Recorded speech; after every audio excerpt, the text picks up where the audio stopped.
ನಾ ಸಾಂಗ್ಲಿಗೆ ಗಾಡಿ ರಿಪೇರಿ ಮಾಡ್ಸಕ್ಕೆ ಹೋಗಿದ್ದೀನಿ ರೀ. ಬೆಳಗಿನ 7 ಗಂಟೆಗೆ ಹೋಗಿನಿ ರೀ ನಾನು. 9:30 10 ಗಂಟೆಗೆ ಅಲ್ಲಿ ಸಾಂಗ್ಲಿಗೆ ಬಂದ್ನಿ ರೀ. ಗಾಡಿ ರಿಪೇರಿಗೆ ಬಿಟ್ಟಿನಿ ರೀ. ಹೊಳ್ಳಿ ರಾತ್ರಿ 8:30 9 ಗಂಟೆಗೆ ಗಾಡಿ ನಂಗೆ ಕೊಟ್ರು ರೀ. ಮತ್ತು ಕಾಗವಾಡಕ್ಕೆ ಮತ್ತು ಸಿರುಗುಪ್ಪಿ ಸೆಂಟ್ರ್ ಪ್ಲಸ್ ಊಟ ಮಾಡಿದ್ರಿ ನನ್ನ ಗೆಳೆಯ ನನಗೆ ಕೂಡಿ ಇಬ್ಬರು. ಸುನಿಲ್ ಇದು ಆನಂದ್ ಇಂಗ್ಳಿ ಅಂತೇಳಿ ಇಬ್ಬರು ಕೂಡಿ ಊಟ ಮಾಡಿದ್ರಿ ನಾವು. ಊಟ ಮಾಡ್ಕೇಸಿ ನಾವು ಸಿರುಗುಪ್ಪಿಯಿಂದ ಆ ಕಡೆ ಹೋದ್ರಿ. ನಾವು ಒಬ್ಬ ಈ ಕಡೆ ಬನ್ನಿ. ನಾ ಬೆಂಡವಾಡ ಗೇಟ್ ಬಂದ ತಕ್ಷಣ ಫಾಲೋಅಪ್ ಮಾಡಿ 2 ಗಾಡಿ ಅಡ್ಡ ಹಚ್ಕೇಸಿಂದ ನಾನು ಹಿಡ್ಕೊಂಡ್ರಿ. ಒಂದು ಕಮ್ಮಿ ಒಂದು 10ರಿಂದ 12 ಜನ ಇದ್ರು. ಒಂದು ಸ್ಕಾರ್ಪಿಯೋ. ಯಾರು ಅವ್ರ ಮುಖನ ಗೊತ್ತಿಲ್ಲ ಸರ್ ನಂಗೆ. ಅವ್ರು ಏನು ಅನ್ನೋದು ಗೊತ್ತಿಲ್ಲ ನಂಗೆ. ಅವ್ರು ಮುಖಕ್ಕೆ ಅರ್ಬಿ ಕಟ್ಟಿದ್ರಿ. ಮುಖಕ್ಕೆ ಅರ್ಬಿ ಕಟ್ಟಿ ಗಾಡಿಯಾಗ ಹೇರ್ಕೊಂಡ್ರಿ ನಾನು. ಹೇರ್ಕೊಂಡು ಕೇಸಿಂದ ಅವ್ರು ಏನು ನೆಟ್ಗೆ ಹಚ್ಕೊಬ್ ಕೂತ್ರಿ ಶಿಫ್ಟ್ ಗಾಡಿಯಾಗ. ಕೂತ್ ಕೇಸಿಂದ ಮೋತಿ ಬಡಿದು ತಿವಿದು ಚೂಸ್ತೀನಿ ಚೀರ್ಯಾಡ್ರಿ ಅತ್ತೆ ಜಂಬೆ ತೋರಿಸೋದು, ಲಾಂಗ್ ತೋರಿಸೋದು, ಕತ್ತಿ ಚುಚ್ಚೋದು, ನೀನು ಸೂಟ್ ಮಾಡ್ತೀನಿ, ನೀನು ಗುಂಡು ಹಾಕ್ತೀನಿ, ಮಗನ ಇಲ್ಲೇ ಹೊಡೆದು ಬಿಸಾಕ್ತೀನಿ, ಹಂಗೆ ಮಾಡ್ತೀನಿ ಹಿಂಗೆ ಮಾಡ್ತೀನಿ ಅಂತ ಎಲ್ಲೆಲ್ಲಿ ತೊಗೊಂಡು ಹೋದ್ರೆ ಒಂದು 2ರಿಂದ 3 ತಾಸು ಹೋದ್ರಿ. ಅಲ್ಲಿಂದ ಮುಂದೆ ಇಲ್ಲಿ ತೊಗರಿ ಹಾಕಿದ ಹೊಲ ಆಯ್ತು ರೀ ಮಡ್ಡಿ. ಆ ಮಡ್ಯಾಗ ಹೋದ ನಾನು ತಳಗ ಹೋದ್ರಿ. ತಗೋ ನಿನ್ನ ಮಗನ ಬೋಸಡಿ ಮಗನ ನೀನು ಸಾಯಿಸ್ತೀನಿ, ಹೊಡಿತೀನಿ, ಗುಂಡು ಹಾಕ್ತೀನಿ ಅಂತ ಏಕಿನ ಬೆದರಿಕೆ ಹಾಕಿರ್ರಿ. ಅಲ್ಲಿಂದ ನಾನು ಕೇಳಿದ್ದು 25 ಲಕ್ಷ ಕೊಡ್ತೀನಿ ಅಂತ ಹೇಳಿದ್ದೆ. ಫಸ್ಟಕ್ಕೆ 5 ಲಕ್ಷ ಕೊಡ್ತೀನಿ, ಒಪ್ಕೊಲಿಲ್ಲ. ಆ ನಂತರ ಅವ್ರಿಗೆ ನನಗೆ ಮಾತಾಕತಿ ನಡೀತೀರಿ. ಮಾತಾಕತಿ ನಡೆದು 2 ತಾಸು ಟೈಮಿಂಗ್ ಕೊಟ್ಟಿದ್ರು ನಂಗೆ. ನನ್ನ ಕಡೆ ದುಡ್ಡೇ ಇಲ್ಲ ಕೊಡಾಕ. ನಮ್ಮ ಮನೆ ಒಳಗೆ ಭಾಳ ಆದ್ರೆ 2ರಿಂದ 3 ಲಕ್ಷ ಸಿಗ್ತಾವೆ. ಫ್ರೆಂಡ್ ಸರ್ಕಲ್ದಾಗ ಕೇಳಿ ನಾ ಏನಾರ ಅಡ್ಜಸ್ಟ್ಮೆಂಟ್ ಮಾಡ್ಕೇಸಿ ನಾ ದುಡ್ಡು ಕೊಡ್ತೀನಿ ಅಂತ ಹೇಳಿ ನಾಳೆ ಬೆಳಗಿನ ತನಕ ಟೈಮಿಂಗ್ ಕೊಡು ಅಂತ ನಾ ಹೇಳಿದ್ದೀನಿ ರೀ. ನಾ ಟೈಮ್ ಕೊಡಂಗಿಲ್ಲ, ಏನಿದ್ರೆ ಬೋಳಿ ಮಗನೇ ಇವಾಗ ಹೇಳಂತ ಅವ್ರಂದ್ರು. ನನ್ನ ಕಡೆ ಆ ತಕ್ಷಣ ಕೊಡಕ್ಕೆ ದುಡ್ಡು ಇದ್ದಿರ್ಕಿಲ್ಲ. ನನ್ನ ಕಡೆ ಬೆಳಗಿನ ತನಕ ಟೈಮಿಂಗ್ ಕೇಳ್ಕೊಂಡ್ರೆ ಟೈಮಿಂಗ್ ಕೊಡಲಿಲ್ಲ ಅವರು. ಮಗನ ನಿನ್ನ ಕೊಟ್ಟು ಟೈಮಿಂಗ್ ಆಯಿತು, ನೀವು ಮುಗೀತು, ನಿಂದು ಇವಾಗ ಸಾಯಿಗೆ ಹೊಡಿತೀನಿ ಅಂತ ಹೇಳಿ ನಾನು ತೊಗೊಂಡು ಕೇಸಿಂದ ಬೇರೆ ಕಡೆ ಹೋದ್ರಿ. ಬೇರೆ ಕಡೆ ತೊಗೊಂಡು ಹೋಗಿ ಬೆಳಗ್ಗೆ ಹೊತ್ತು ಹೊಂಟದ ತಕ್ಷಣ ಡ್ಯಾಮ್ ಮಗಲಾಗ ಬಿಟ್ರಿ. ಮಗಲಾಗ ಡ್ಯಾಮ್ ಇತ್ತು ದೊಡ್ಡದ. ಡ್ಯಾಮ್ದಾಗ ಬಿಟ್ರಿ ನಾನು ಹೋದ್ರಿ. ಡ್ಯಾಮ್ ಪಕ್ಕದಾಗನ ಗಾಡಿ ಒಳಗೆ ಹಿಂದೆ ಡಿಕ್ಕಿಯಾಗ ಮನಿಸಿದ್ರಿ. 4:00 ಹೋಗಿ ಗಾಡಿ ಮುಟ್ಟಿತ್ತು. ಅಲ್ಲಿ 4:00 ಬಿಟ್ರಿ. 4:00 ಬಿಟ್ಟು ಕೇಸಿಂದ ರಿಸೆಸ್ಗೆ ಹೋದ್ನ ಎದ್ದ ಬೆಳಿಗ್ಗೆ. ಮತ್ತು ಗಾಡಿಯಾಗ ಕುಂತ್ಕೊಂಡ್ರಿ. ಬೆಳಿಗ್ಗೆ ಗಾಡಿ ಸ್ಟಾರ್ಟ್ ಮಾಡಿರಿ. ಅಲ್ಲಿಂದ ಮುಂದೆ ಒಂದು ಸ್ವಲ್ಪ ಒಂದು 15-20 ಕಿಲೋಮೀಟ್ರ್ ಬಂದ್ರಿ. ಒಂದು ಕ್ರಿಷರ್ ಮಿಷನ್ ಇತ್ತು. ಅಲ್ಲಿ ಬಂದು JCB ಕರೆಸಿರವ್ರ. JCB ಕರೆಸಿ ನೀನು ಹಾಡಿ ಮುಗಿಸ್ತು, ಹಂಗೆ ಮಾಡ್ತು ಹಿಂಗೆ ಮಾಡ್ತು, ನೀನು ಹೊಡಿತೀನಿ, ನೀನು ಸಾಯಿಸ್ತೀನಿ ಅಂತ ಕಣ್ಣಿಗೆ ನಮ್ಗೆ ಬಟ್ಟೆ ಕಟ್ಟಿದ್ರು. ಮ್ಯಾಗ ಇಲ್ಲಿ ಲಾಂಗ್ ಆಡಿಸೋದು, ಇಲ್ಲಿ ಲಾಂಗ್ ಯಾವ ತೋರಿಸೋದು, ಸಣ್ಣಂಗೆ ಕಡಿತೀನಿಲೇ ಬೋಳಿ ಮಗನೇ ಅನ್ನೋದು, ಈ ಥರ ಟಾರ್ಚರ್ ಕೊಟ್ರು ನಂಗೆ. ಮತ್ತು ನಂತರ ನನಗೆ ಮುಖಕ್ಕೆ ಅರ್ಬಿ ಕಟ್ಟಿದಾಗ ತಲೆಗೆ ಹಿಂಗೆ ಮಾಡಿ ನಂಗೆ ತೋರಿಸ್ತಿದ್ರು. ಹಿಂಗೆ ಹೆದರಿಕೆ ಹಾಕಿ ಗನ್ಲೆ ನೀನು ಸುಟ್ಟು ಬಿಡ್ತೀನಿ ಬೋಳಿ ಮಗನೇ, ಏನು ಮಾಡ್ತಾನೆ ನೋಡ್ತೀನಿ, ಹಂಗೆ ಹಿಂಗೆ ಅಂತೇಳಿ. ನಂತರ ಯಾವ್ದ್ರಗೋಸ್ಕರ ಸರ್ ಅಂತ ನಾ ಎನ್ಕ್ವೈರಿ ಮಾಡೀನಿ. ಅದನ್ನೇನು ಕೇಳ್ತಿಲ್ಲ ಮಗನ ಅಂತ 2 ಮುಖ ಹೊಡೆದ್ರಿ ನಂಗೆ ರೀ. ಹೊಡೆದ ತಕ್ಷಣ ನಿನಗೆ ಹೊಡ್ಯಾಕೆ ಒಬ್ಬ 25 ಕೋಟಿಗೆ ಡೀಲ್ ಕೊಟ್ಟಾನು, ನೀ ಅವನಕ್ಕಿಂತ ಜಾಸ್ತಿ ಕೊಟ್ರೆ ಮಾತ್ರ ನೀನು ಬಿಡ್ತೀನಿ, ಇಲ್ಲ ಬಿಡಂಗಿಲ್ಲ ಮಗನ, ಸಾಯಿಸಿ ಬಿಡ್ತೀನಿ ಅಂತೇಳಿ ನನಗೆ ಇದನ್ನು ಮಾಡಿದ್ರು ಅವರು, ಟಾರ್ಚರ್ ಕೊಟ್ಟರು. ನಂತರ ಸಾಯಂಕಾಲ ನಮ್ಮ ಮಿಸಸ್ ಫೋನ್ ಮಾಡಿದ್ದೆ ನಾನು 3:30 4 ಗಂಟೆಗೆ. 3:30 4 ಗಂಟೆಗೆ ಕಾಲ್ ಮಾಡಿದ ತಕ್ಷಣ ನಮ್ಮ ಮನ್ಯಾಗ ಅಷ್ಟು ದುಡ್ಡು ಇಲ್ಲ ಕೊಡೋಕೆ. ಅಷ್ಟು ದುಡ್ಡು ನಮ್ದು ಆಸ್ತಿನೂ ಇಲ್ಲ. ಇರಾಕ ಒಂದು ಮನೆ ಐತಿ, ಒಂದು 2 ಕಾರ್ ನಂಗೆ ಸದ್ಯಕ್ಕೆ. ಅದನ್ನ ಬಿಟ್ಟರೆ ಬೇರೆದೇನಿಲ್ಲ. ಹೊರಗಡೆ ನಾ ಆಸ್ತಿನೂ ಇಲ್ಲ. ಎಲ್ಲೇರೆ ನಾವು ರಿಯಲ್ ಎಸ್ಟ್ ಒಂದು 2ರಿಂದ 3 ಎಕರೆ ಜಮೀನು ಗುತ್ತಿಗೆ ತಗೋದು 5 ಲಕ್ಷ 10 ಲಕ್ಷ ಅಡ್ವಾನ್ಸ್ ಕೊಡ್ತೀನಿ. ನಂತರ ಒಂದು 2ರಿಂದ 3 ತಿಂಗಳು ಬಿಟ್ಟು ನಾ ಮಾರ್ಕೋತೀನಿ ಜಾಸ್ತಿ ದುಡ್ಡಿಗೆ. ಅದನ್ನು ಬರ್ಸ್ಕೊಟ್ಟು ತಾಕತ್ತು ನನ್ನ ಕಡೆ ಇರೋದಿಲ್ಲ. ಅಡ್ವಾನ್ಸ್ ಕೊಡೋದು ಬರ್ಸ್ಕೋದು ಮಾಡ್ತೀನಿ. ಅದನ್ನ ಬಿಟ್ಟರೆ ಬೇರೆದು ಮಾಡೋಂಗಿಲ್ಲ ಅಂತ ನಾ ಹೇಳಿರಿ ಅವ್ರು. ನಾಟಕ ಆಡ್ತೀವಿ ಬೋಳಿ ಮಗನೂ ನಂಗೆ ಬಡಿದು ಹೊಡಿದು ಮಾಡಿರಿ. ನಂತರ ನನ್ನ ಹೆಂಡತಿ ಕಾಲ್ ಮಾಡಿ ಮನೆ ಒಳಗೆ ದುಡ್ಡಿಲ್ಲ, ಏನಾರ ಅಡ್ಜಸ್ಟ್ಮೆಂಟ್ ಮಾಡ್ಕೊಂಡು ಕಿಸಿನ ನಾ ಮಾಡ್ತೀನಿ ಅಂತ ಕಿಸಿನ ನನ್ನ ಹೆಂಡತಿ ಸುಳ್ಳು ಅವರಿಗೆ ಆಶ್ವಾಸನೆ ಕೊಟ್ಟಳು. ಆ ನಂತರ ಲಿಪಾನಿಗೆ ಸರ್ ಕಡೆ ಹೋಗಿ ಆ ಕಡೆ ಈ ಕಡೆ ಫ್ರೆಂಡ್ ಸರ್ಕಲ್ದಾಗ ಒಂದು ಸ್ವಲ್ಪ ಗೊಳೆ ಮಾಡಿ ಒಂದು 10 ಲಕ್ಷ ತೊಗೊಂಡು ಬ್ಯಾಗಿನಾಗ ಇಟ್ಕೊಂಡು ತಳಗಡೆ ರದ್ದಿ ತುಂಬಿ ಅದು ವಿಡಿಯೋ ಮಾಡಿ ನಮ್ಗೆ ಆ ಕಡೆ ಇದನ್ನು ಮಾಡಿದ್ದು. ಮತ್ತು ನಂತರ 80 ಲಕ್ಷಕ್ಕೆ ಬರ್ತಿದ್ದು ಸುದ್ದಿ. 80 ಲಕ್ಷಕ್ಕೆ ಬಂತು. ಅವ್ರು 5 ಕೋಟಿಗೆ ಬಂದರು. ನಮ್ಮ ಕಡೆ 80 ಲಕ್ಷ ಅದ, ನೀವು ಬಂದು ಒಯ್ರಿ ಅಂತ ನಾವು ಹೇಳಿದ್ವಿ. 80 ಲಕ್ಷ ಒಯ್ಯಂಗಿಲ್ಲ, ಕನಿಷ್ಠ ಏನು 5 ಕೋಟಿ ಇದ್ರೆ ನಾವು ಒಯ್ತೀವಿ, ಇಲ್ಲ ಒಯ್ಯಂಗಿಲ್ಲ ಅಂದರು. ಅಲ್ಲಿಂದ ಬಂದು 1 ಕೋಟಿಗೆ ಬಂದರು. ಕೋಟಿ ಇಲ್ಲ ಯಾವುದಿಲ್ಲ, ಸಾಯಂಕಾಲ ನೀವು ಸಾಯಿಸ್ತೀವಿ ಅಂದರು. ಅಟ್ರಾಗ ಬಂದು ಡಿಪಾರ್ಟ್ಮೆಂಟ್ ನಮ್ಗೆ ಹಿಡ್ಕೊಂಡ್ರು. 150 ಕೋಟಿ. 150 ಕೋಟಿ. ಮುಖಕ್ಕೆ ಅರಿವಿನ ಕಟ್ಟಿದ್ರಿ. ಮುಖ ಪರಿಚಯ ಪಕ್ಕ ಸಿಕ್ಕಿಲ್ಲ. ಆದ್ರೆ ಬಡಿದು ಜಾಸ್ತಿ, ಗನ್ ಹಿಡಿದು ಜಾಸ್ತಿ. ಮಾತ್ರ 2ರಿಂದ 3 ತಾಸಿಗೆ ಒಂದು ಕಾರ್ ಚೇಂಜ್ ಮಾಡ್ತಿದ್ರು. 2ರಿಂದ 3 ತಾಸಿಗೆ ಒಂದು ಕಾರ್ ಚೇಂಜ. ಮತ್ತು ಪ್ರತಿ ಸಲ ಬಂದಾಗ 5 ಜನ ಬೇರೆನೂ ಬರ್ತಿದ್ರಿ. ಒಂದು ಗಾಡಿ 5 ಜನ ಬೇರೆನೂ ಬರೋದು. ಇವ್ರು 3 ತಾಸು ಯೂಸ್ ಮಾಡ್ಕೋದು, 3 ತಾಸು ನಂತರ ಮತ್ತೆ ಬೇರೆದವ್ರು ಬರೋದು. ಇದೇ ಥರ ಮಾಡಿದ್ರು ಅವರು. ಗಾಡಿ ಒಳಗೆ ಇದ್ದರೆ ಈಗ ಮತ್ತೊಬ್ಬ ಇಲ್ಲಿ ಕೊನ್ನೂರ ಒಬ್ಬ ಹುಡುಗದಾನ್ರಿ. ಅವ ಗಾಡಿ ತಳಗಡೆ ಇರೋದನ್ನ ಫೋನ್ ಮಾಡೋದು, ಆ ಗಾಡಿ ತರಿಸೋದು, ಆ ಗಾಡಿಯಾಗ ನಾನು ಹಾಕೋದು. ಇವು ಮತ್ತೆ ಬಿಟ್ಟು ಹಿಂದ್ಗಡೆ ಹೋಗಿ ಜಾಗ ಮಾಡೋದು, ಊಟ ಮಾಡೋದು, ನಾಷ್ಟ ಮಾಡೋದು ಮಾಡ್ಕೊಂಡು ನಂತರ ರೆಸ್ಟ್ ತೊಗೊಂಡು ಮತ್ತೆ ಬರ್ತಿದ್ದ. ಅವನ ಹೆಸರು ಏನಂತ ಗೊತ್ತಿಲ್ಲ, ಕೊನ್ನೂರ ಅವ್ರೇವ. ಅವ ಕೊನ್ನೂರು ಅವ ಗೊತ್ತು ನನಗೆ.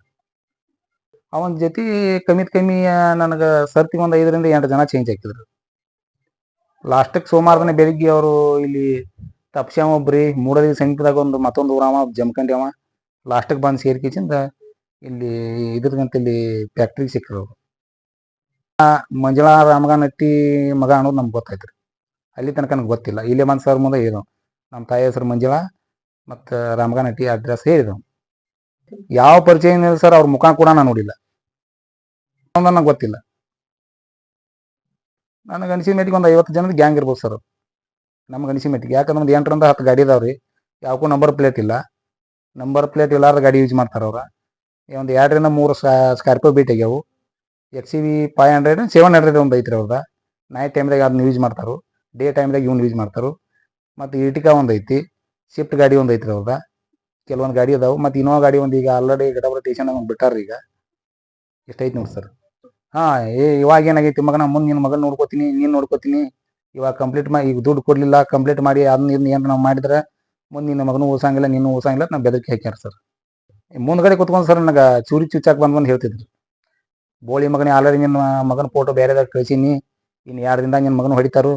ಆಲ್ರೆಡಿ ನಿನ್ನ ಮಗನ ಫೋಟೋ ನನ್ನ ಕಡೆ ಅದಾವು, ನೋಡಲೇ ಬೋಳಿ ಮಗನ ಅಂತ ನನ್ನ ಫೋಟೋ ತೋರಿಸೋದು. ಚುಚ್ಚೇ ಬಿಡ್ತಿಲ್ಲ ಸುಳೆ ಮಗನ ಹೊಟ್ಟಿಗೆ ಹಿಡಿದು ಎದಿಗೆ ಹಿಡಿದು ಇಲ್ಲಿ ನಮ್ಗೆ ತಳಕ್ಕೆ ಹಿಡಿಕಿಸಿಂದ ಇಲ್ಲಿ ಚಂಡಿಗೆ ಹಿಡ್ತಿದ್ರಿ, ಸೀಟಿಗೆ ಆಧಾರ ಮಾಡಿ ಹಿಂಗೆ ಇಷ್ಟು ಮಾಡ್ತಿದ್ರು. ಈ ಸದ್ಯ ಏನು ಇಲ್ಲ ರೀ ಸರ್, ಏನು ಕೊಟ್ಟೇ ಇಲ್ಲ ರೀ.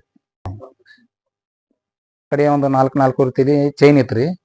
ಚೈನಾ ಒಂದು ತೊಗೊಂಡ್ರಿ, 2 ಉಂಗುರ ತೊಗೊಂಡ್ರಿ, 1.5 ತೊಲಿ 1.5 ತೊಲಿವ, ಒಂದು ಬ್ಲಾಸ್ಲೆಟ್ ತೊಗೊಂಡ್ರಿ. ಆ ನಂತರ ಒಂದು ಇವೋ ಮೊಬೈಲ್ ಇತ್ತು ನನ್ನ ಫೋಲ್ಡಿಂಗ್ದು. ಸುಳೆ ಮಗನ ಹೊಟ್ಟಿಗೆ ಹಿಡಿದು ಎದಿಗೆ ಹಿಡಿದು ಇಲ್ಲಿ ನಮ್ಗೆ ತಳಕ್ಕೆ ಹಿಡಿಕಿಸಿಂದ ಇಲ್ಲಿ ಚಂಡಿಗೆ ಹಿಡ್ತಿದ್ರಿ, ಸೀಟಿಗೆ ಆಧಾರ ಮಾಡಿ ಹಿಂಗೆ ಇಷ್ಟು ಮಾಡ್ತಿದ್ರು. ಈ ಸದ್ಯ ಏನು ಇಲ್ಲ ರೀ ಸರ್, ಏನು ಕೊಟ್ಟೇ ಇಲ್ಲ ರೀ. ಕಡೆ ಒಂದು 4 ರೀತಿಲಿ ಚೈನ್ ಇತ್ತು ರೀ. ಚೈನಾ ಒಂದು ತೊಗೊಂಡ್ರಿ, 2 ಉಂಗುರ ತೊಗೊಂಡ್ರಿ, 1.5 ತೊಲಿ 1.5 ತೊಲಿವ, ಒಂದು ಬ್ಲಾಸ್ಲೆಟ್ ತೊಗೊಂಡ್ರಿ. ಆ ನಂತರ ಒಂದು ಇವೋ ಮೊಬೈಲ್ ಇತ್ತು ನನ್ನ ಫೋಲ್ಡಿಂಗ್ದು, 1,80,000 ರೂಪಾಯಿ ರೇಟ್ ಅದ್ರದ. ಅದು ಮೊಬೈಲ್ ಕಸ್ಕೊಂಡ್ರಿ. ಇಷ್ಟಾರು ಮಾಡ್ಯಾರ್ರಿ. ಪಾಕೆಟ್ದಾಗ ಒಂದು 10ರಿಂದ 11,000 ರೂಪಾಯಿ ಇದ್ದು, ಹಿಂದ್ಗಡೆ ಒಂದು 28,000 ರೂಪಾಯಿ ಇದ್ದು ರೀ. ಮಂಜುಳನ ಮಗ ಕೊನೂರು ಅವ ದುಡ್ಡು ಕಸ್ಕೊಂಡ್ರಿ. ಒಂದು ಕೂಡ ಕಸ್ಕೊಂಡಿದ್ದ. ನೀನು ಸರ್ ಅವರ ನಂಗೆ ಇಸ್ಕೊಟ್ಟಾರ ATM. ಸರ್ ಮುಖ ಅಂತ ನೋಡಿಲ್ಲ, ಯಾರು ಅನ್ನೋದು ಗೊತ್ತಾಗಂಗಿಲ್ಲ. ಅವ ಹೆಸರು ಹೇಳ್ಯಾನ ಈಗ. ಮತ್ತು ಅವ್ರು ಸರ್ ತೊಗೊಂಬಂದಾಗ ನಮ್ಗೆ ಯಾರು ಅನ್ನೋದು ಗೊತ್ತಾ, ಅಲ್ಲಿವರೆಗೆ ನಂಗೆ ಗೊತ್ತಾಗಂಗಿಲ್ಲ. ಯಾರು ಚಲೋ ಜನ ಅದಾರ ರೀ, ಎಲ್ಲ ಗ್ಯಾಂಗ ಅದೈತಿ. ಕಂಟಿನ್ಯೂ ಅವ್ರು ಮುಂದುವರ್ಸ್ಕೊಂಡು ಹೊಂಟಾರಿ. ಡಿಪಾರ್ಟ್ಮೆಂಟ್ ಕಣ್ಣಿಗೆ ಬಿದ್ದಿಲ್ಲ, ನಮ್ಗಂತೂ ಗೊತ್ತಿಲ್ಲ. ಏನು ಡಿಪಾರ್ಟ್ಮೆಂಟ್ ಏನು ಕಣ್ಣು ಮುಚ್ಚೈತಿ ಗೊತ್ತಿಲ್ಲ ನನಗೆ. ಅದು ಯಾವ ಥರ ನಂಗೆ ಗೊತ್ತಿಲ್ಲ ಸರ್. ಪೊಲೀಸರು ಪಾಪ ನಮ್ಮ ಜೀವ ಕಾಪಾಡ್ಯಾರ ರೀ, ಅವ್ರಿನ ಏನು ಅನ್ನೋಕೆ ಸಾಧ್ಯ ಇಲ್ಲ. ಯಾಕಂದರೆ ಯಾವುದೋ ಪರಿಸ್ಥಿತಿ ನಮ್ಮನ್ನ ಹುಡುಕ್ಯಾಡಿ ಅವ್ರ ಹೆಂಡ್ರ ಮಕ್ಕಳ ತ್ರಾಸಿನಾಗ ಇಟ್ಕೊಂಡು ಬಿಟ್ಟು ಕೀಚಿಂದ ನಮ್ಮ ಜೀವ ಉಳಿಸ್ಯಾರ. ಅವ್ರಿಗೆ ನಾವು ಅನ್ನೋಕೆ ಸಾಧ್ಯ ಇಲ್ಲ ಸರ್. ಅಂದ್ರ ಸರಿ ಶನಿವಾರ ದಿನ 9 ಗಂಟೆಗೆ ಫೋನ್ ಬತ್ರಿ. ಫೋನ್ ಬಂದ ಕೂಡಲೇನ ರೀ ಕೆಲಸ ಮಾಡತ್ತೀನಿ ನಾನು ಮನ್ಯಾಗ ರೀ. ಮತ್ತು ಫೋನ್ ಬಂದ ಒಂದು ಅರ್ಧ ಗಂಟೆ ಅಂದ್ರೆ ನನಗೆ ಭಾಳ ಕೆಟ್ಟ ತ್ರಾಸ ಆತ್ರಿ. ಒಂದು ಅರ್ಧ ಗಂಟೆ ಅಂತೂ ನಾ ಭಾಳ ಇವ್ಕ್ ಆದೀನಿ ರೀ. ಆ ನಂತರ ಮತ್ತೆ ವಿಚಾರ ಮಾಡಿ ಏನ ಎಂತ ಕೇಳ್ಕೊಡ್ದ್ರಿ, ಇಲ್ಲ ಇಷ್ಟಿಟ್ಟು ದುಡ್ಡು ತಗೊಂಡ ಜಲ್ದಿ ತಗೊಂಡ ಬರಬೇಕು, ಯಾರು ಕರ್ಕೊಂಬರಂಗಿಲ್ಲ, ಇಬ್ರು ಮಾತ್ರ ಬರಬೇಕು. ಮತ್ತು ಹಳ್ಯಾನ ಕರ್ಕೊಂಡು ನೀವು ಒಟ್ಟ ಬರ್ಬೇಕು ರೊಕ್ಕ ಕೊಡಾಕ ಅಂತೇಳಿ ಅಂದ್ರೆ ಸರಿ ಅನ್ನಂತ್ಲೇ ರೀ. ಆಯ್ತು ರೀ ಸರಿ ಕೊಡ್ತೀವಿ, ನಿಮ್ಗೆ ಕೊಡೋದು ಏನೈತ್ರಲ್ಲ ಕೊಡ್ತೀವಿ ಅಂದ್ರಿ ನಾವ. ಮತ್ತು ಆ ಮಾತಿಗೆ ಅವ್ರು ಫೋನ್ ಮಾತು ಬಂದ್ ಮಾಡ್ರಿ, ಮತ್ತೆ ಫೋನ್ ಹಚ್ಚಿರಿ, ಎಲ್ಲಿ ಬಂದ್ರಿ ರೊಕ್ಕ ತೊಗೊಂಡದ್ ಕೇಳಾಕತ್ರಿ. ಅನ್ನಂತೀರಿ 4 ಜನದ ಕರ್ಕೊಂಡು ರೊಕ್ಕ ತೊಗೊಂಡು ಹೋದಿನ್ರಿ ನಾನು. ಮತ್ತು ಎಲ್ಲಿ ಬಂದಿ ಅಂತ ಕೇಳ್ರಿ, ನಮ್ಮನ್ನು ನೋಡಿದವ್ರನ್ನ ಅವ್ರ ಪರಾರಿ ಆದ್ರಿ. ಅವ್ರ ಒಂದು ಬ್ಯಾಗ್ ಐತಿ ಅಂತೇಳಿ ಅಂದವ್ರ ಪರಾರಿ ಆದ್ರಿ. ಅವ್ರು ಪರಾರಿ ಆದವ್ರು ಹೊಳ್ಳಿ ಮತ್ತು ಮಳ ಮರದನ ಬಾ ಅಂದ್ರಿ. ಅವ್ರ ಮಳ ಮರದನ ಹೋದ್ರಿ. ಮಳ ಮರದನ ಎಲ್ಲೂ ಇಲ್ರಿ. ಅವ್ರು ಬಿಟ್ಟು ಹೋಗಿ ಬಿಟ್ರಿ. ಅವ್ರ ಮತ್ತೆ ಎಲ್ಲಿ ಹೋದ್ರು ಏನ್ ಮಾಡ್ರಿ ಗೊತ್ತಾಗ್ಲಿಲ್ರಿ ನಮ್ಗೆ. ಮತ್ತೆ ಫೋನ್ ಮಾಡ್ರಿ ನಮ್ಮ ಯಜಮಾನ್ರಿಂದ. ಫೋನ್ ಮಾಡ್ಕೂಲ ಏನನ ಇಷ್ಟಿಷ್ಟು ಹಣ ಬೇಕು ಅಂದ್ರೆ ಎಷ್ಟು ಹಣ ಅಂತಂದ್ರೆ 80 ಲಕ್ಷ ರೆಡಿ ಮಾಡೀನ್ರಿ ಸರ್, ಹಣ ಕೊಡ್ತೇನ್ರಿ, ನಮ್ಮ ಯಜಮಾನ್ರಿಗೆ ಏನು ಮಾಡಬೇಡ್ರಿ ಅಂತನ್ರಿ ನಾ. ಅಂತೇನ ಇಲ್ಲ, ಮತ್ತು 5 ಕೋಟಿ ಮಾತ್ರ ಕೊಟ್ರ ಅವ್ನ ಜೀವ ಬಿಡ್ತು, ಇಲ್ಲಾರ ಅವ್ನ ಕೊಲೆ ಮಾಡ್ತು ನಾವ. ಅರ್ಧ ಗಂಟೆ ಅಟ್ಟ ಟೈಮ್ ಆತಂದ್ರಿ ಅಂತಲೇ ಮತ್ತೆ ಹೆದರ್ಕೊಂಡ್ರಿ ನಾನು. ಅಂತಲೇ 6 ಗಂಟೆ ಮುಂದೆ ಮತ್ತೆ ಟೈಮ್ ತಗೊಂಡು ಕೊಡ್ತೇನ್ರಿ ಅಂತ ಮತ್ತೆ ಟೈಮ್ ತಗೊಂಡ್ರಿ. 6 ಗಂಟೆಗೆ ಮತ್ತೆ 20 ಲಕ್ಷ ರೆಡಿ ಮಾಡೀನ್ರಿ, 1 ಕೋಟಿ ಆಗ್ಯಾವ್ರಿ ಸರ್, ಬರ್ರಿ ಬಿಡಿಸೊಂದು ರೊಕ್ಕ ತಗೊಂಡ್ ನನ್ನ ಗಂಡನ ಕಳ್ಸ್ರಿ ಅಂತೇನ್ರಿ. ಅಂತೀನಿ ಆಯ್ತಮ್ಮ ಅಂತಂದ್ರು. ಅದಕ್ಕೂ ಇದನ್ನ ಮಾಡ್ಲಿಲ್ರಿ ಅವ್ರ. ಅನ್ಕೊಂಡ್ಬಿಡ್ದನ ನನಗೆ ಅಂಜಿಕ್ ಬಂದು ನನ್ನ ಗಂಡನ ಉಳಿಸ್ಕೋಬೇಕಾರೆ ನಾ ಘಟಪ್ರಭಾ ಪೊಲೀಸ್ ಸ್ಟೇಷನ್ಗೆ ಹೋಗಿ ಕಂಪ್ಲೇಂಟ್ ಮಾಡಿನ್ರಿ ಸರ್. ನಿಪಾಣಿ ಹೋಗಿನ್ರಿ, ಸಂಕೇಶ್ವರ ಹೋಗಿನ್ರಿ, ಮತ್ತ ಹುಕ್ಕೇರಿ ಹೋಗಿನ್ರಿ, ನಿಪಾಣಿ ಕೊಲ್ಲಾಪುರ ಬೈಪಾಸ್ ಹೋಗಿನ್ರಿ. ಇಷ್ಟು ಎಲ್ಲಾ ಸುತ್ತ ಅದ ಬಾಳ ಕಷ್ಟಪಟ್ಟೇನ್ರಿ ನಾ ಗಂಡನ ಜೀವ ಉಳ್ಸ್ಕೊಬೇಕಾರ. ದುಡ್ಡು ತಗೊಂಡ್ 10 ಲಕ್ಷ ದುಡ್ಡು ಬಂಗಾರ ಆದ ಇದು ಒತ್ತಿ ಹೋಗುದು ಮಂದಿ ಕಡೆ ಸಾಲ ಮಾಡಿ ರೊಕ್ಕ ತಗೊಂಡ್ ಹೋಗಿನ್ರಿ. ಇಷ್ಟಾರ ಕೊಟ್ಟು ಕೈಕಾಲ್ ಬಿದ್ದು ನಾ ಗಂಡನ ಜೀವ ಕಾಪಾಡ್ಬೇಕಂತ ಹೋಗಿನ್ರಿ. ಅವ್ರಿಗೆ ನಮ್ಗ ಯಾವ ಸಂಬಂಧ ಇಲ್ಲ, ಯಾವ ಕೊಡುತು ಯಾವಾರು ಇಲ್ಲ, ಅವ್ರಿಗೆ ನಮ್ಗ ಯಾವ್ದು ಇಲ್ರಿ, ಏನೇನು ಸಂಪರ್ಕಿಲ್ರಿ. ಹೆಸರ ನಮಗ್ ಗೊತ್ತಾಗಿದ್ರಿ ನಿನ್ನಿ ಸ್ಟೇಷನ್ದಾಗ ಮಾತ್ರ ನಮ್ಮ ಯಜಮಾನ್ರಿ ಏನ್ ಕರ್ಕೊಂಬಂದ್ ಎಲ್ಲಾ ಮಾಡಿ ಇದನ್ನ ಹೇಳ್ಯಾರ್ರಿ. ಹಾಗಾದ್ರ ಮಂಜುನ್ ಮಗ ಅಂತ ಹೇಳಂದ್ ಅದಷ್ಟ ಗೊತ್ತಾಗಿತ್ರಿ. ಅವ್ನ ಹಿಂದ ಅದಾರ ಅನ್ನೋದು ಇನ್ನ ಪಕ್ಕಾ ಮಾಹಿತಿ ಆಗಿಲ್ರಿ. ದೊಡ್ಡ ಡೀಲ್ ಐತ್ರಿ, 200 ಮಂದಿ ಅದಾರ ಅಂತ ಹೇಳಿ ಅಂದ್ರ ನನಗ್ ಬಾಳ ಹೆದರಿಕೆ ಹಾಕ್ಯಾರ್ರಿ, ಬಾಳ ಅಂಜಿಕೆ ಹಾಕ್ಯಾರ್ರಿ. ನನ್ ಗಂಡನ್ ಕಾಪಾಡ್ಬೇಕಾರ ಕಾರಣ ಎಲ್ಲಾ ಪೊಲೀಸ್ ತಂಡದವ್ರು ಹಿಡಿದು ಕಾಪಾಡ್ಕೊಂಡ್ ಜೀವ ಉಳಿಸ್ಕೊಂಡ್ ಬಂದಾರ್ರಿ. ಮುಲ್ಲಾ CPI ಸಾಹೇಬ್ರಿಗೆ, ಎಲ್ಲಾ ಪೊಲೀಸ್ ತಂಡವ್ರಿಗೆ, ಕರ್ನಾಟಕ ಜನ ಪೊಲೀಸರಿಗ್ರಿ ನನ್ ಗಂಡನ ಜೀವ ಬದುಕಿಸಿ ಕೊಟ್ಟದಕ್ಕ ಅವ್ರಿಗೆ ಧನ್ಯವಾದಗಳು. ಸರಿ ನನಗ ಪೊಲೀಸರದಿಂದ PSI ದಿಂದ ಎಲ್ಲಾರದಿಂದಾರಿ ಅವ್ರಿಗೆ ಏನ್ ಕರ್ಮ ತಗೋಬೇಕ್ರಿ ಸರಿ. ಅವ್ರು ತಗೋಲಿಕ್ಕ ಅವ್ರಿಗೆ ಏನ್ ಶಿಕ್ಷೆ ಕೊಡ್ಲಿಕ್ಕಂದ್ರ ಅವ್ರು ಒಟ್ಟ ಅವ್ರ ಹೊರಗ್ ಬರ್ಬಾರ್ರಿ ಸರಿ. ಆ ತರ ಅವ್ರಿಗೆ ಆಗ್ಬೇಕು. ಜೇರ್ ಕರ್ತ ಅದ್ ಆಗ್ಲಿಕ್ಕಂದ್ರ ನಾ ಮುಂದಿಂದ ಮತ್ ಇದಕ್ ಪೊಸಿಷನ್ ಹೋಗ್ಕನ್ರಿ ನಾ ಸರಿ. ನನ್ ಗಂಡಗ್ ಏನ್ ಕಷ್ಟ ಕೊಟ್ಟಾರು ಏನ್ ಮಾಡ್ಯಾರು ನನಗ ಗೊತ್ತ. ಏನಾರ ಅವ್ರು ಮಾಡ್ತನು ಅವ್ರ ಹೊರಗ್ ತೆಗಿತಾನಂದ್ರ ಅದಕ್ಕ ನಾ ಒಪ್ಪಂಗಿಲ್ರಿ ಸರಿ. ಅದನ್ನ ಮುಂದಿನ ಇದಕ್ ಪೋಸ್ಟ್ ಹೋಗ್ಕನ್ರಿ ನಾ ಮತ್ ಮುಂದ್ ಅವ್ರು ವಿಚಾರ ಮಾಡ್ತನು, ಮುಂದ್ ಹೋಗ್ಕನು. ಒಂದ್ ಹೆಣ್ ಎಷ್ಟ್ ಓಡಾಡ್ಬೇಕು ಅಷ್ಟ್ ಓಡಾಡಿನಿ, ನನ್ ಗಂಡ ಕಾಪಾಡ್ಕೊಂಡ್ ಬಂದನಿ. ಇದನ್ನ ಮುಂದ್ ಅವ್ರ ಏನಾರ ಮಾಡ್ರಂದ್ರ ನಾ ಅದನ್ನ ಒಪ್ಪಂಗಿಲ್ರಿ ಸರಿ. ಮುಂದಿಂದ ಇದಕ್ ಹೋಗ್ಕನ್ರಿ ನಾ. ಯಾಕೆ ಹೊರಗ್ ಬರ್ಬಂದ್ರ ಸರ್, ನಂದು ಒಂದ್ ಮಗಾರಿ, ಒಬ್ಬ ಮಗಾರಿ ನನ್ ಗಂಡ ಒಬ್ಬರಿ. ಅವ್ರು ನಮ್ ಗಂಡಗಾಗ್ಲಿ ನಮ್ ಮಗಗಾಗ್ಲಿ ಏನಕ್ಕೆ ಏನಾರ ಮಾಡ್ರಿ ಯಾರ್ ಜವಾಬ್ದಾರಿ ಸರಿ. ಆ ಕಾರಣಕ್ಕಾಗಿ ಅವ್ರ ಒಟ್ಟ ಹೊರಗ್ ಬರಂಗಿಲ್ರಿ. ಅವ್ರ ಗಲ್ಲಿ ಶಿಕ್ಷೆ ಆಗ್ಬೇಕ್ರಿ, ಇಲ್ಲಾರ ಅವ್ರಿಗೆ ಏನ್ ಶಿಕ್ಷೆ ಕೊಡ್ಬೇಕು ಅದನ್ನ ಕೊಡ್ಬೇಕ್ರಿ. ಆ ನಮ್ನಿ ನನಗ್ ತಾಪ ಆಗೇತ್ರಿ. ನಾನ್ ಏನ್ ಕಷ್ಟ ಪಡ್ಬೇಕು ಹಗಲ್ ರಾತ್ರಿ ಅಷ್ಟ್ ತರ ಕಷ್ಟ ಪಟ್ಟೇನ್ರಿ ಸರಿ. ಅವ್ರಿಗೆ ಏನ್ ಶಿಕ್ಷೆ ಆಗ್ಬೇಕ್ರಿ ಅದ್ ಆಗ್ಬೇಕ್ರಿ. ಯಾವ್ದೋ ಕಾರಣಕ್ಕೂ ಹೊರಗ್ ಬರ್ಬಾರ್ದು ಸರಿ ಅವ್ರ. ಸರಿ ನಾ ಒಟ್ಟಾರಿ ಮಂಜಣ್ಣನ್ ಮಗ ಏನದಾನ್ರಲ್ಲ ನನ್ ಗಂಡಗ ಕೊಲ್ಲಾಕತ್ತೇಳಿ ಅಂದ, ಚಾಕು ಚೂರಿ ಮಾಡ್ಯ ಹಾಕ್ಯಾನು.